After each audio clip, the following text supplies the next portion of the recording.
So my question is, what was it like working with black and white rather than color, at least in this day and age?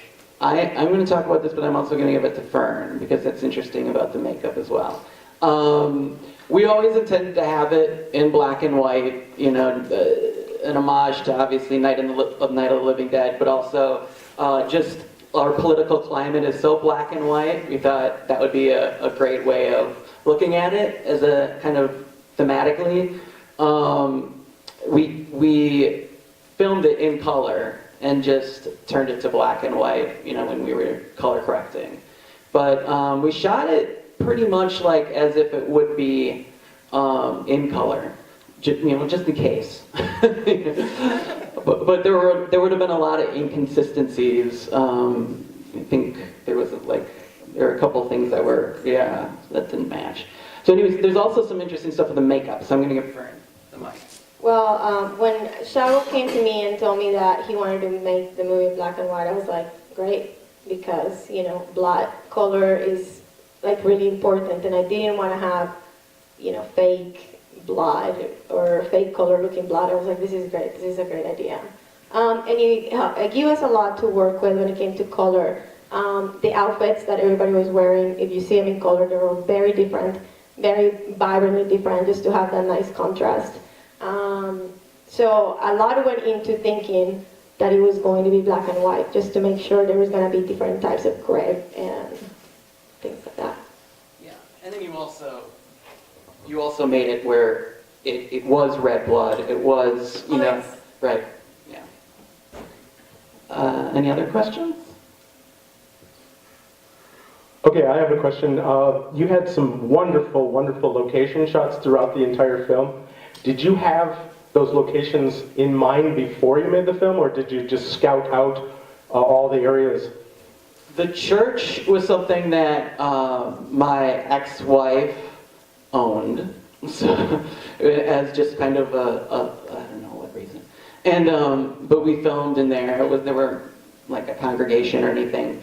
But and then other than that, yes and no. I mean, when the script asked for tunnels, I started Googling, you know, tunnels in Wisconsin, and one of them that came up was the Pabst tunnels that kept the beer down there before electricity to keep it cold, and so the whole stuff, not just the tunnels leading in, but the part where the portal to hell opens up and all that part, that stuff. That was all in the Pabst tunnel. So, and they were really cool. We asked, and they really liked sporting, just art in general in Milwaukee. So they said, "Go ahead, come." We didn't have to pay anything. We really had no budget.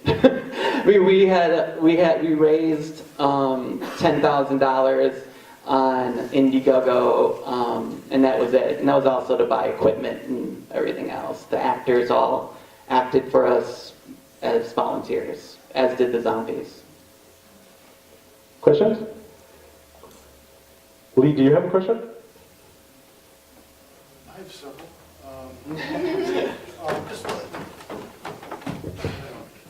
Just out of like my weird curiosity, what are your favorite horror films besides New Horror? Okay, I'm going to start with Fern. Oh my god. I got mine, but let's go down the line. I would say Alien. I do consider that a horror film, so it would have to be my favorite.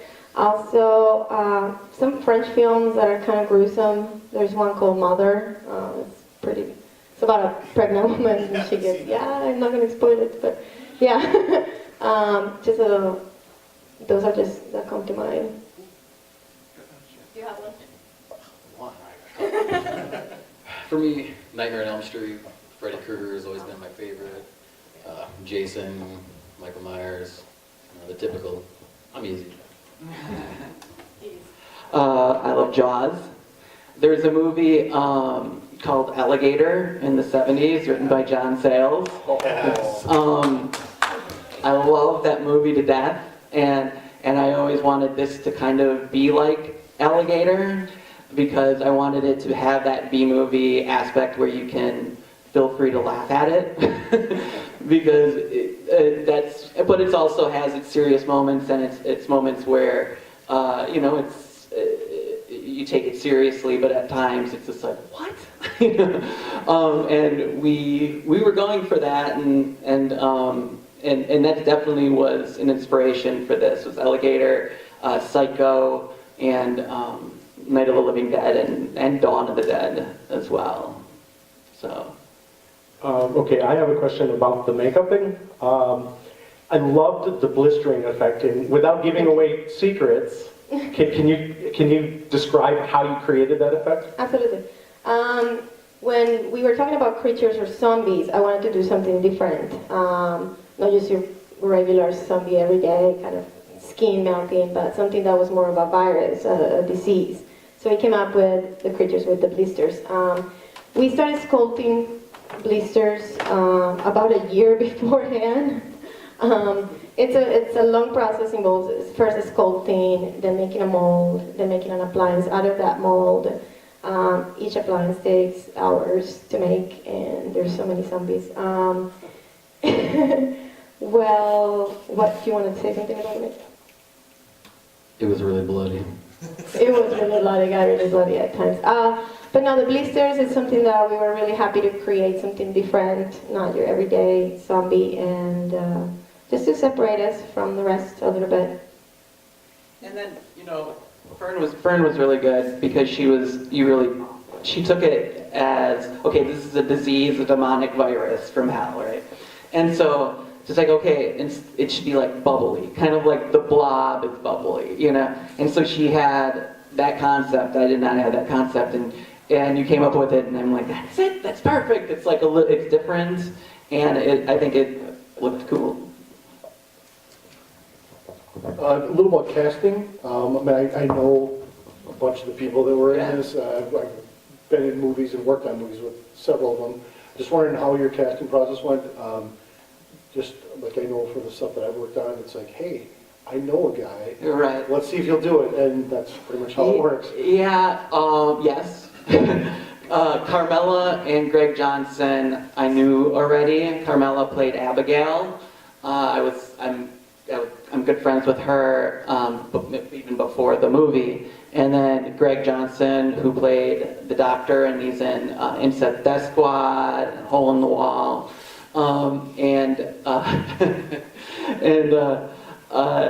Those were people that we, like, I think Greg Johnson, a few other people we just kind of looked around and like you said, it's kind of like, well, maybe this guy. And Greg was originally going to be Cooper, and then we switched it, and I wanted Greg to play off type because he's always like the big bad guy that scaries, And so I wanted him to be the doctor and die. Not because I didn't like him, because I love Greg to death, but I wanted him to be more vulnerable. Speaking of casting, one of the minor characters, I don't know if you're friends with her or not, Carolyn Baker. Yes. As a right-wing person, I thought that was a nice little in-joke for everyone. The minute we saw that, I was like, I just laughed. But besides that, for the black goo, what did you use for that to create that effect and that basically that ooze? There was two different types of goo. One was your regular type of, you make a home borax type of thing. I made 5 gallons of it, 10 gallons of it, I don't even remember. The second one was a magnetic potty that you play with. I'm just telling you all my secrets, that's fine. And then sometimes it was a mixture of both just to create a little bit of texture. But with the magnetic goo, we were able to manipulate it just a little bit. Mm-hmm. Other than that, it's my real ear, like stuff coming out of my ear. But we didn't drill in your ear. No, you didn't. No, I made the ear, but then in the second shot, there's my ear with goo coming out of it. But that's what I use. I still have about 4 gallons of white glue. If anybody needs glue, I got neutral color. You can add whatever color you want to it. What color will do. Halloween's coming up. Just look me up like that.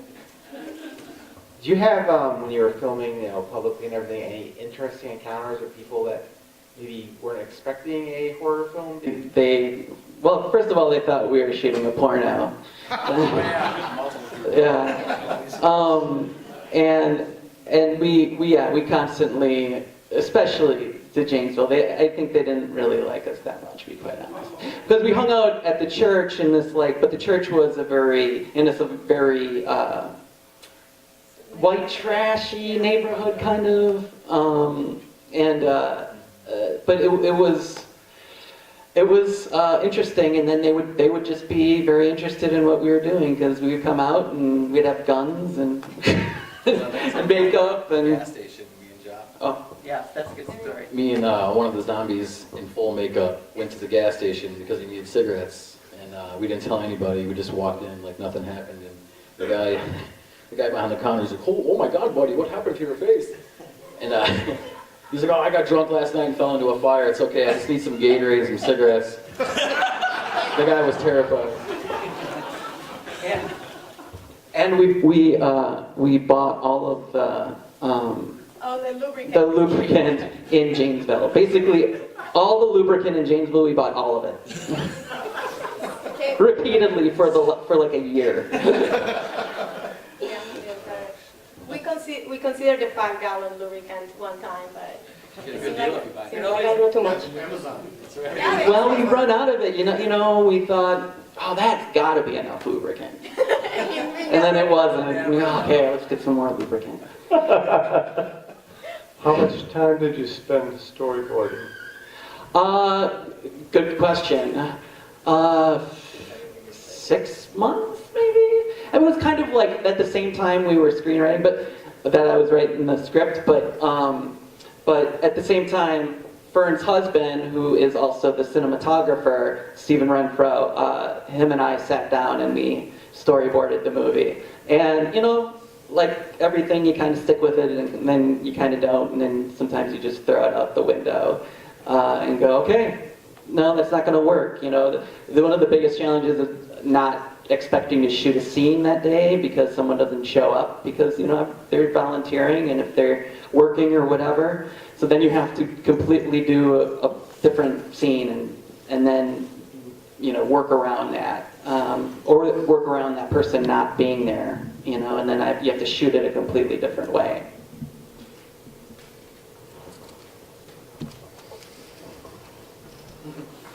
How did you come up with the idea for the movie? Because there are so many different elements, like I've never seen a zombie virus movie with possession in it also. Mm-hmm. So did you kind of just add things in as you were going, or was it pretty much planned out? I outlined it, and yeah, there was a point I just thought that would be cool if it was there was a demonic aspect to it, and that's something that I like and I'm intrigued by, and I wasn't expecting to throw it in there, and then it just gave the ability to have the zombie talk, and I thought that was really creepy, and like the first Evil Dead, you know, she's so creepy, partly by just her being possessed and her voice and how she looks, and so you know I got to write that in, which is great. But yeah, that was kind of the idea. I mean, originally it was going to be a little bit more political, and then we just let's just have fun and not be preachy or anything like that, and hopefully it didn't come across preachy because we didn't want it to. I got a question. You were filming in the church. Did you damage it at all? No. Well, yes. Well, we didn't damage it. There was an electrical fire. Yeah. And so there was one shot where the smoke is coming out of that's actually really real smoke. It was an electrical fire started, and it wasn't us, but it was something that we were there and that happened. So we used it for the okay. Yeah, I know. What I'm going to say is that I don't know if destroying a room or a building means covering the entire walls of the basement in blood. So if that counts, then we did destroy that church. Yes, when the fire happened. I'm sorry. That's Seth. Yes, you're right. When the fire happened, the fire department came, and they knew some people knew we were shooting a movie, so some people knew I was going to be inside the church, but the rookie didn't know. They sent the rookie down to the basement, and there's a chair and chains and drill and blood everywhere. Everywhere. Blood everywhere. I don't know what your reaction was. No, he freaked out.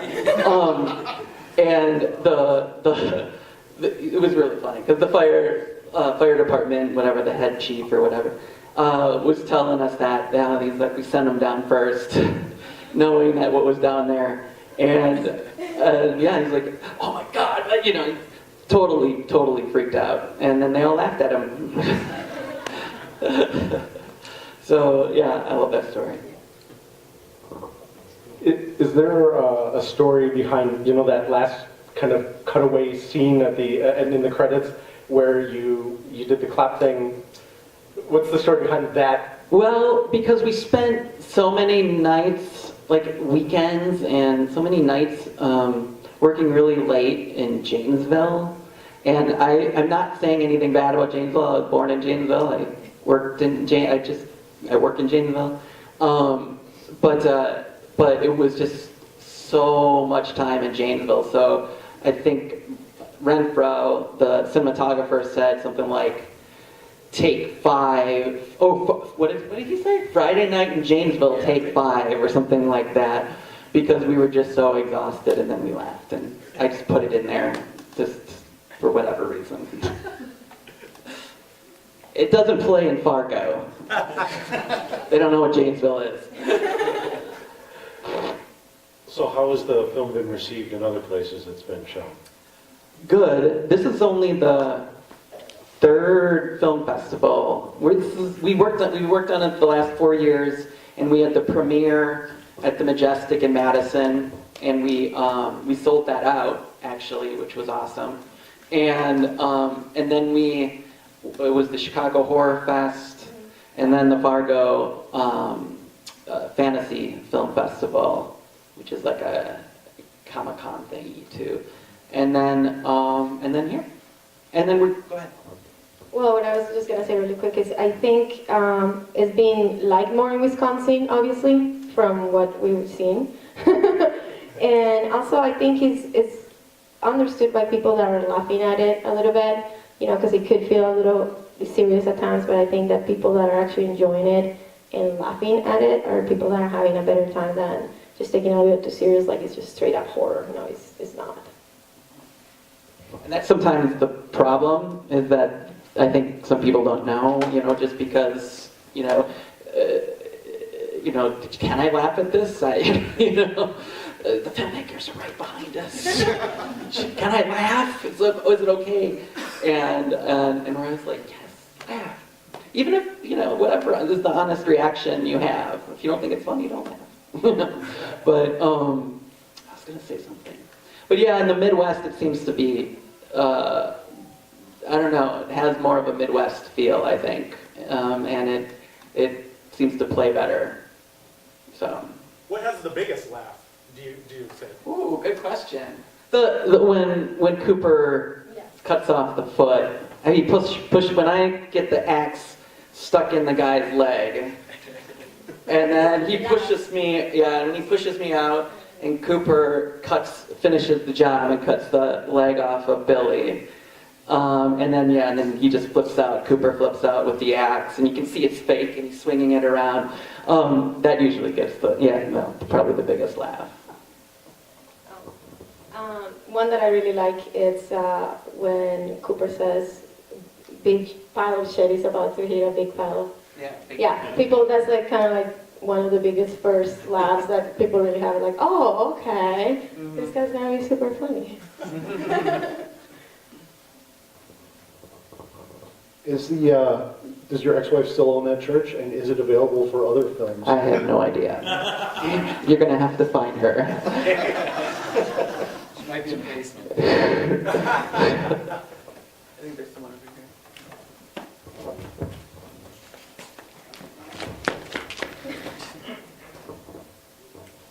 here. in the scene where you're in the mausoleum and everybody's in different states of undress, what's the reason for the guy that's completely nude? Is there a story behind that? Good question. Yeah, Fern hates that. I wanted it really badly. No. I thought if there was one character that wouldn't care about being naked, it would be Cooper. And then I also thought he's also kind of having these visions now because he has part of the virus in him.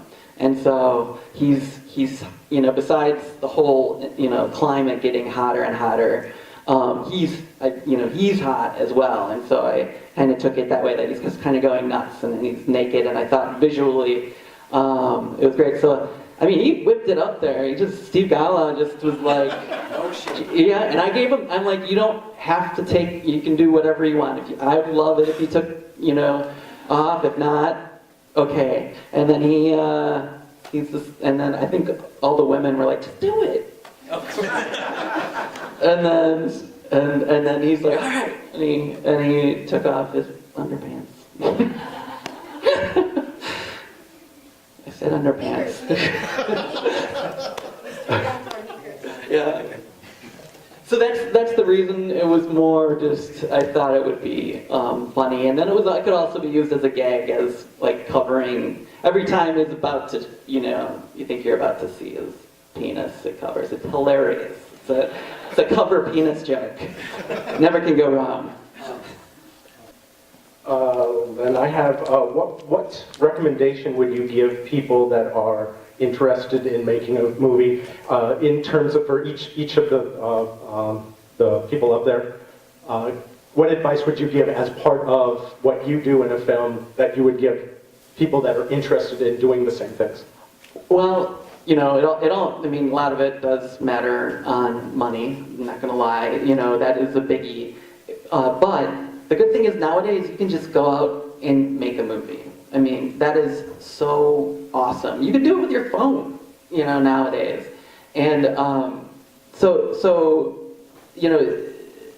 guess the point is anyone can do it. You're limited.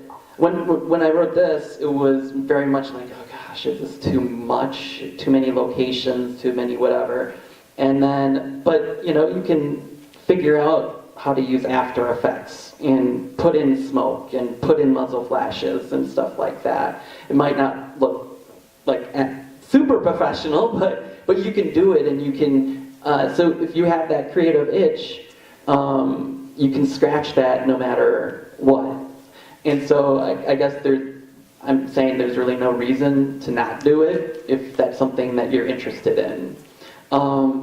But also, what's really amazing is people just come out of the woodwork when, like, you don't even know that people have all these talents. It's suddenly like, hey, I'm really good at carpentry. I can make you a coffin. I'm like, okay, awesome. Build me a coffin. That would be great. Or I'm really good at, I can do this or I can do that. Or, it's, and then so many people can act that I didn't know can act. It's just like, it just kind of, Steve Gala, who plays Cooper, I didn't know him as an actor. I'm a musician in Madison, and I knew him as a musician. And so then when he was in one of the movies, amateur monster movie, and I saw him in that, and I'm like, awesome, he can act too, because he's a buddy of mine. So He's on an episode of Shameless. yeah, he was on an episode of Shameless. But yeah, so that's the other thing, is just people want to help. A lot of people just want to help on a project like that, right? I mean, that's kind of what came out of it for me, was that just so many people came out. Yeah, I was saying people are very important. I mean, it's a pretty obvious answer, but it's true. The more volunteers that you have, because you don't realize how many people you're going to need. You need the people, even if you have 4 people on set, you still need to feed them. So you need somebody to running around, getting the Coca-Cola, getting the sandwiches, or exactly, juice boxes, etc. So people, very important. Also organization, I would recommend being extremely organized. And by that, I don't mean storyboards at all. Because again, I think they can be thrown out the window. You might have to throw them out the window, so I don't think that is the priority is organizational skills and having people to help you organize the script, the locations, everything. Just, you know, have things organized so it's not going to take you double the time to do something. You want to cut up the time that's going to take you to do anything, and just, you know, people do that. Yeah, I would say if somebody was into making film, just have fun. Don't treat it like a job. I mean, that's the most important thing. Like, on set, I was pretty much the clown, making everybody laugh. Because when you're on set, 15, 16 hours, covered in fake blood, you know, getting smacked around. But yeah, just have fun. Don't treat it like a job. There's always people that want to help. I was just going to say really quickly, the person who plays Susie, Jennifer Grundy, who, you know, is the main demonic zombie, she had, how many hours was she in makeup? I mean, 6, 7 hours before we even shoot her. So we'll be shooting other stuff, and then Fern will be working on her makeup, and it was, and Brandon, and what really is crazy is, I'm sorry, I'm rambling a little bit. What's really crazy is how it snowballed, because it was going to be just this small little thing that we do, and then suddenly there were 30, 40 people on set, and it's like, you know, it was blowing me away. Like, people wanted to help, and I'm coming back to that again. But it did snowball for us, and I think it would snowball for a lot of people if they just let people know what they're working on. Yeah, I would say too that attention to detail is pretty important. I know Brandon says don't treat it like a job, and I'm saying the opposite. Being really detail-oriented. When I sit down and I watch the film again, obviously there's many regrets. I'm like, I wish this wasn't here or there when it came to the makeup. I just see details that I missed, and they really hurt me. So I would say attention to detail is very important. If you just want to produce something that's, you know, good enough to make it past your normal garage movie, definitely.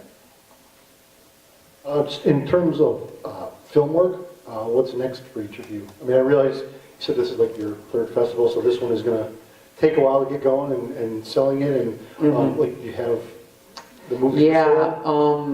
Okay. Well, I just got married, and we got. I have a 4-month-old baby, so. Yeah, that's my wife right there. She loves hearing about my ex-wife. Sorry. It happens. What was the question? Film work. Oh, film, okay. So we got that, but I do have an idea in mind. I'm outlining it. And in a couple of years, we're gonna shoot something again, and it's not a zombie movie. It's more of a thriller.